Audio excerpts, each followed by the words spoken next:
Welcome to Peace, Freedom, and Joy for Changemakers. I am your host, Michelle Vandehay, and today I get to interview Megan from the Village Diaper Bank, and I'm going to introduce her. Before founding the Village Diaper Bank in 2018, Megan Sollenberger spent 7 years building a successful career at Epic, culminating in her role as benefits director.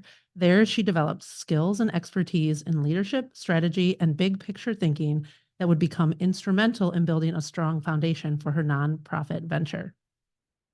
Transitioning her passion and acumen to address diaper insecurity, Megan now leads with a clear vision to make a transformative difference one diaper at a time. Outside of the office, she's the anchor to a family of 3 lively boys, an elderly dog, and a supportive husband in picturesque Cambridge, Wisconsin. Welcome, Megan. Thank you. That sounds so official when someone reads it. I know, I know. It is always so interesting when someone reads your bio and you're like, I'm sitting right here. Tell me a little bit about how you came to be like, we need to do something about diaper insecurity. Absolutely. As my bio mentioned, I'm a mom of 3 boys. And when I started the diaper bank, I actually only had 2 kids, and they were both still in diapers. And I remember specifically the moment that I found out that diapers weren't covered by public assistance. I was blown away. I couldn't believe it. We live in one of the most developed nations in the world, and there were millions of families with this very basic need going unmet. And so once I started doing some research, I went down a little bit of a rabbit hole once I found out that this was an issue and stumbled across something called a diaper bank. And I'd never heard of a diaper bank before. I didn't really know that they existed or what their function was. And we ended up donating my birthday that year to the Houston Diaper Bank to help them with some disaster relief efforts for Hurricane Harvey. And so once we did that and I started educating my friends and family on the issue, I realized that there were a lot of other parents just like me that had no idea that this issue existed. Coming from a place of, a little bit of privilege where I had never struggled to afford enough diapers for my kids. Other things, yes, vacation would be great. But something as simple as a clean diaper, I never had to worry and struggle with the anxiety of what do I do next? This is my last diaper. I'm out. My baby just wet their diaper. What do I do? So as soon as I started telling my friends and family about it, everybody was really supportive and quickly like, why is no one doing anything about this? And I thought, yeah, why isn't anyone doing about this? And so I thought, well, maybe that could be me. That's really how it started. It was just as simple as that. I didn't see a really robust community resource addressing this issue locally. And I thought, well, I could probably do something about that. And it was intended to be a hobby at first, was sort of a 5-year ramp up. I thought after 5 years, maybe I'll be able to leave my full-time job at Epic and take this thing on full time. And it ended up happening much more quickly, thanks to a lot of factors. It was really kind of a crazy kismet way that everything unfolded. Tell me a little bit about like how it unfolded, why things were sped up. Was it because of need or support or a little bit of both? It was that and also COVID. So I started my first distribution was October of 2018. And so that month was October. We served 39 kids with almost 4,000 diapers. That was our very first distribution. And I thought, oh my gosh, 4,000 diapers. That is so much. I thought it was so many diapers at the time. And every month we sort of added more kids to the list from one partner agency. And our thought was we would scale up to meet the needs of all of those kiddos and then see if we were at a spot where we could take on another partner or if we should just sort of keep things the way they were. So we did that. We scaled up to 130 kids through this one partner agency. And then COVID hit. And we signed the lease to our very first basement office space 6 days before shutdown. Oh no. So it was a pretty wild ride. I had just made this financial commitment and we hadn't really been doing a ton of fundraising because of my full-time job. It was a lot of contributions from friends and families. We had never gotten a grant before, and I suddenly had this space that I needed to pay for. And I also had a bunch of new partner agencies knocking on my door requesting support. Because obviously, as you know, during COVID, need exploded in a lot of different ways. So many people were out of work. They were waiting for assistance to be approved. And in the meantime, they didn't qualify for other public assistance programs. Nothing is instant when you need help. Yeah. So a lot of the food pantries and grassroots organizations in the area that sort of just help everybody, they were the ones that really had this explosive increase in need and request for services. So we scrambled to try to figure out, okay, now what's the plan? How do we scale up? Where do we go from here? And all of that started happening in March. And by July, I had left my full-time job because the demand was just so great. It became a very quick tug of war between Yeah. what I was actually able to fit in my spare time and what was required to get the job done.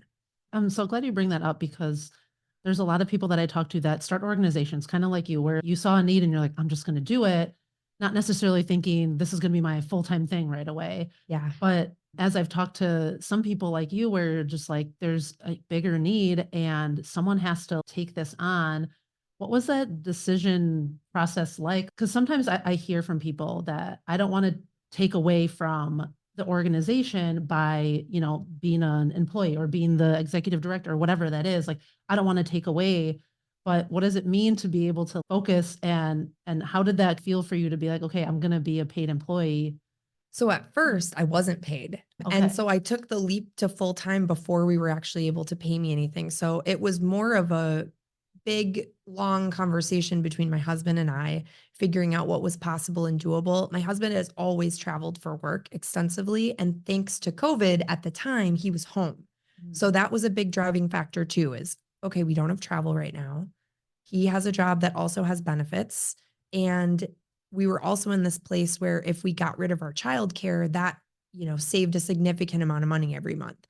So it was a lot of talking and number crunching and sort of figuring out how we wanted to align ourselves in the next chapter. I'm a big believer that things happen the way they're supposed to. And I believe a lot in signs and Yeah. affirmations that when you're on the right path, things just keep falling into place.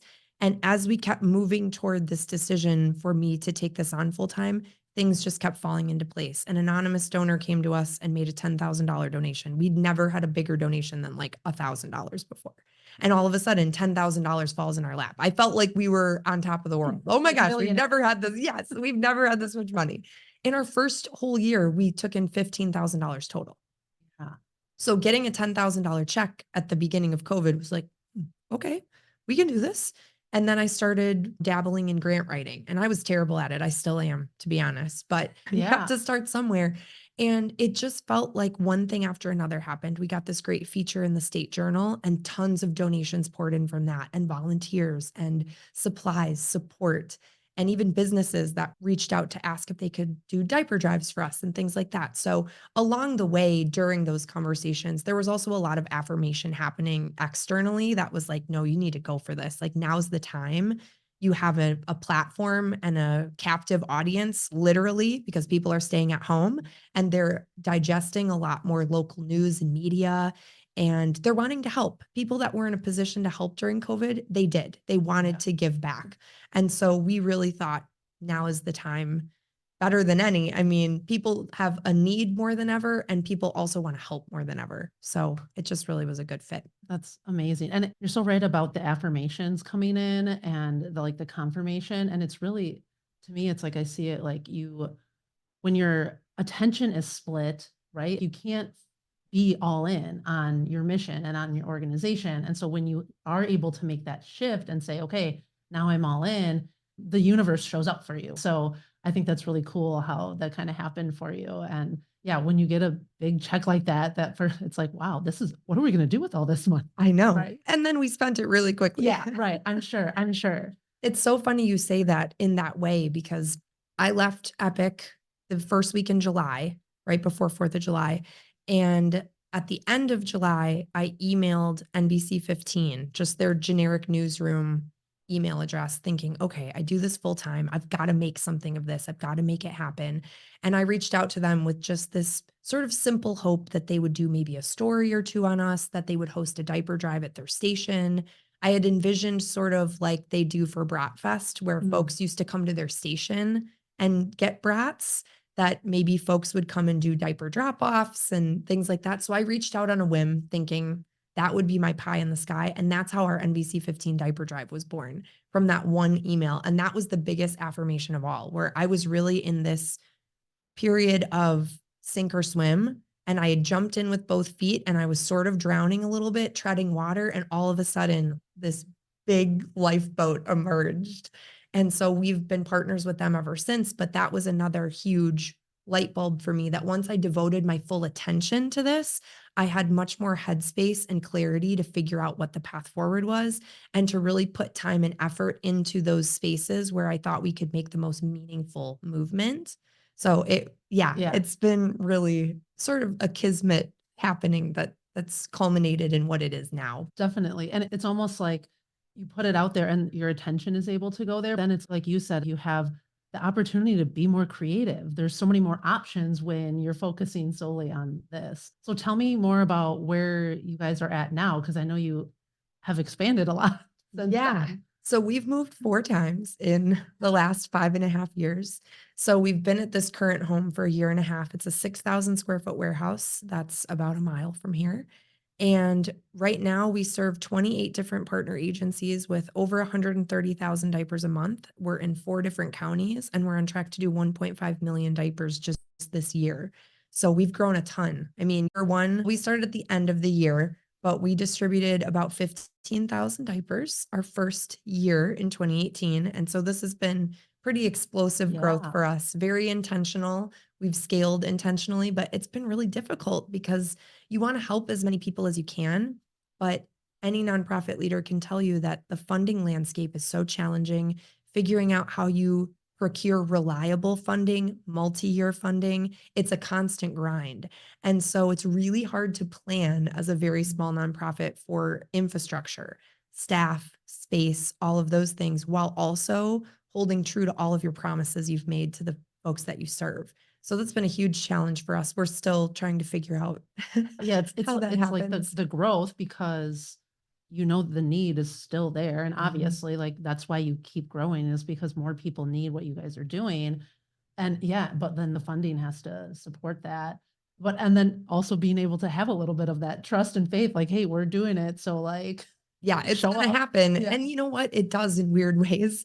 Sometimes I do still get those random phone calls where, I'm kind of stressed about, "Oh my gosh, our bank account's not looking great," and then all of a sudden we get a phone call of a donor that's heard about us or a donor advised fund that, wants to make a contribution, and it's like, "Okay, we just gotta keep going." Yeah, yeah. So what's one of your favorite things about the organization and what you guys do?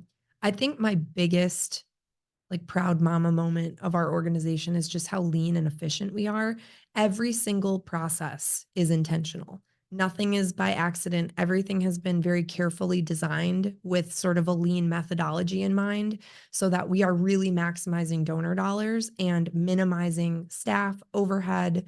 All of it is focused on being sort of a supportive system for organizations that are already doing great boots on the ground work, building rapport with individuals, clients, families, and we're able then to operate so much more efficiently since we don't have to do all of the hard work that they do, right? We don't have to vet people. We don't have to have staff that are in our building, keeping our lights on multiple hours and days a week just to have people come in and get supplies from us. We're eliminating access barriers for folks that need help because we're not adding another stop to their list and another place where they have to prove their need. They can just get our supplies when they're already getting help somewhere else for an abundance of other needs, right? So I think that's what I'm most proud of. And that's so important, and that's something people don't necessarily realize when people have needs like that. It's like how many places they have to go and how many applications they have to put in to like you said, prove their need. And it's like if they're already going to these places, why do they have to prove it again? Exactly. And for us too, we have to be in a warehouse space. Well, warehouse space isn't necessarily located near a lot of other resources. So for us, it was also like to ask somebody to figure out a bus trip across town, likely with small children. I don't know about you, but taking a toddler on a bus sounds like my worst Yeah. nightmare. So that was another piece where we thought, how can we really get these supplies in the hands of people without adding any more stress to their plate? A lot of our clients live in this constant stress cycle because they have ongoing needs that are unmet. And so when you add more things for someone to figure out, a lot of times it can cause more mental health struggle. It can cause people to shut down. I mean, when you're living in a chronic state of fight or flight, Yeah. it becomes very difficult just to function after a while, let alone like you said, seek out and find all of these different resources and figure out if you qualify and what zip code you need to live in and what documentation you need to to bring to prove residency or status, what you need to bring from a vetting perspective. Are they going to look into your finances? So many questions that me, as just someone who's not struggling currently, that makes me overwhelmed. Yeah. I mean, it's like going to the passport office or something like it. You know what I mean? Yeah. It's stressful. It is. And so we really wanted to try to minimize or eliminate some of that stress that parents are already under. It makes people better parents too, the less stressed they are. And I think that's the Definitely. overall goal, right? I mean, think about how stressful we were when we became parents, right? And that without having needs, like with being able to support ourselves financially, and then add on this stress of, like you said, okay, this is our last diaper. That's just,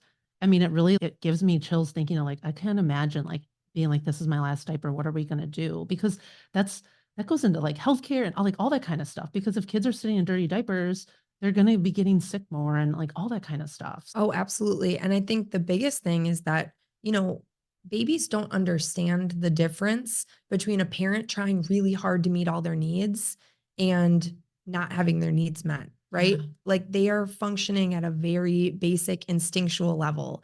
And so when babies go without having a need met, that can actually make a permanent change in the way that their brain develops. It's Yes. chronic stress, and chronic stress has a huge impact on child development. So it's one of those things too where we look at this problem and a lot of people are like, oh, so what? It's a diaper. Well, something as simple as a 30-cent diaper might change the trajectory of a child's life. It might change the trajectory of how they're able to learn and grow in early childhood. It Yes. might also change the outcome of whether or not they're kindergarten ready or they're potty trained on time. So many things fall into place. And not only for their mental well being, but also their caregivers. Like you mentioned, when you're a new mom or a new parent, you're already struggling just trying to figure out how to do it. Yeah. It's really scary. I just had a third baby 2 years ago and I like forgot everything because it had been 5 years. And I was literally like, how do you not do them in a bathtub? Like they're slippery and they're crying all the time. And it's overwhelming in its own right. Yeah. Then you throw in postpartum mood disorders, and Mhm. women that struggle to afford diapers, that suffer from diaper need, also tend to have a higher correlation with some of those postpartum mood disorders for obvious reasons. Yeah. It is stressful. And when it's the middle of the night and your baby's screaming and you know that they just need a clean diaper and you don't have one, that is defeating. It's it's something I can't comprehend. Yeah. And that's what we're trying to help avoid. Yeah, definitely. And I mean, I just want to touch on what you were saying about the kids too, because I just finished a trauma sensitive yoga certification. And a big part of that is it's an adjunctive treatment to complex trauma and PTSD. So when you're talking about kids not getting their needs met, that's complex trauma and that affects you for a lifetime. It does.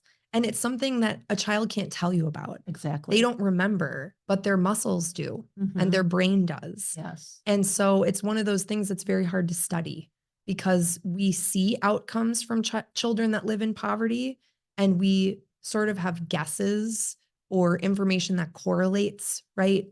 But it's really hard because we can't ask them, well, did you have enough diapers as a kid? Was your diaper changed regularly? Yeah. They don't know. Right. But what we do know is that, like you said, when they have a need that is unmet, whether it's diapers or food or nurture, there are long-term impacts that we can't necessarily just fix by meeting their needs later. Right. Yeah, definitely. So shifting a little bit, I want to know, because our podcast is called Peace, Freedom, and Joy. What do you, Megan, like to do for peace, freedom, or joy? It just in your everyday life, or like what brings you peace, freedom, and joy? That's a hard one for me because I am a recovering perfectionist. I've struggled my whole life with finding joy in things because I am just so focused on things being perfect. So I've worked really hard actually the last year. That's sort of been my mantra, progress over perfection. And so right now, what I really like doing is getting outside. Every day I go for at least a 30-minute walk. I have these like nature trails behind my house and I walk there a lot. My best friend lives in the neighborhood too, so we often go together, Oh, which that's brings me a lot of joy. yeah. And so getting outside for me is huge. I think just like being in nature, something about it just makes me feel calmer. And Yeah. as an anxious person already, I already try to find different ways where I can sort of calm my nervous system down. So I feel like being in nature is big for me. I really like to cook, and my kids are getting to an age where they like to help, especially my middle one. So we make a lot of like banana bread, and he likes to help, chop things. It's terrifying, but we have kid knives Yeah. and, things like tomatoes or apples. But otherwise, just spending time with my family. I also am like an introverted extrovert. So I do like to be social and things like that, but I also need a lot of time for myself. Yeah. So at night, I spend a lot of time just alone. I I get like to that. be alone. My husband travels, so it kind of works out because once I get the kids to bed, I can just be alone. I can read. I have a face routine I do every night that like I thrive on routine. So Yes. the more ways I can find routines that support me feeling cared Yes. for help me a lot. So I've been really focused on that. I'm going to be 35 and this year after I turned 34, I set a lot of goals for myself that by 35 I want to be the happiest version of me, not the most successful version of me. Yeah. And I think they kind of go hand in hand, but it's taken me a long time to separate the two. Yeah. So, I guess it just depends on what your definition of success is. exactly. But I do love that you mentioned like having it be part of your routine because really most people do thrive on routine. And Yeah. so if you can build in some of that care for yourself into a routine, it makes a big difference. Mhm. And you're way ahead of the game. I'm turning 40 this year. So we both have big years ahead of us, it sounds like. Yeah, it's scary, especially with 3 kids. It's hard sometimes to take care of yourself. It's hard to take care of yourself without kids even. Yeah. I think just the way of the world. Actually, it's so funny. My friend and I, when we go on these walks, we have very philosophical conversations sometimes. And just the other day, I was like, we have to realize that we are the first generation, really, where the expectation is that both parents work full-time plus. A lot of salaried Yeah. parents where it's like more than full-time and we have to pay these crazy amounts for daycare and homes have never been more expensive and we're still paying off our college that we went to 18 years ago and we're really the first generation that has been stretched thinner than Yes. thin. And I think that now more than ever we really need to be able to take time for ourselves if there is any or build in that time. And something that my husband and I are trying to be more intentional about is how we make life decisions that align more with values rather than just impulse or, oh, this is good for my career. Yeah. A lot of things are good for our career or feel good in the moment, but do they align with where we want to be? Am I spending the time with my kids that I want to? I'm going to have a 10-year-old this year. And that like has blown my mind lately and has also given me a really big reality check Yeah. that I'm not spending enough time with him. And he reminded me the other day, I'm more than halfway to adulthood. I'm never going to get this time back. So I also think even though we're the busiest generation, I think also that is a big reality check that like we don't have to be. Right. And we're putting Exactly. up with a lot and have very little boundaries. Yeah. And so I'm trying to be more intentional about my boundaries. Yeah. Well, my daughter just turned 10, so we are very much on the same page here. Yeah, it's scary. It Like I is. want to slow it down more than ever. He comes home with like real problems. And I think Yes. like, remember when you were 3 and I could just wrap you up in my arms and we could watch Paw Patrol and like everything was good again, Yeah. Yeah. right? Right. Now with my 2-year-old, I feel extra grateful because I do have that perspective and I feel like I enjoy our time so much more. That's you know? awesome. So as we're finishing up, does the Village Bank have anything coming up? Or like I know you talked about your diaper drive. That is usually you want to tell us about your kind of events that you have coming up this year? Sure. We do 2 major fundraising events a year. Number 1 is in February, and that's usually with it used to be NBC 15, now it's WMTV News. So we do that every February, and that's a really big, like, week-long media push that culminates in a day-long effort to maximize what's called our match fund. So we get all these sponsors to donate to our match fund, and then we use that to match viewer donations. And we normally take in about $150,000 in that day. So it's amazing. Our second event is a gala, and this is our 3rd year doing that. And we host that in September. This year it'll be September 27th. So we're going to be releasing tickets for that in the next couple weeks, which is super exciting. So, stay tuned to our social media channels for that. Sign up for our newsletter. But those are our 2 major events, and we try to stagger them 6 months apart because they do take so much time and effort to plan. Yeah. And so can you share your website? Village Diaper Bank Okay. is our Instagram handle, and same with Facebook, facebook.com/Village Diaper Bank.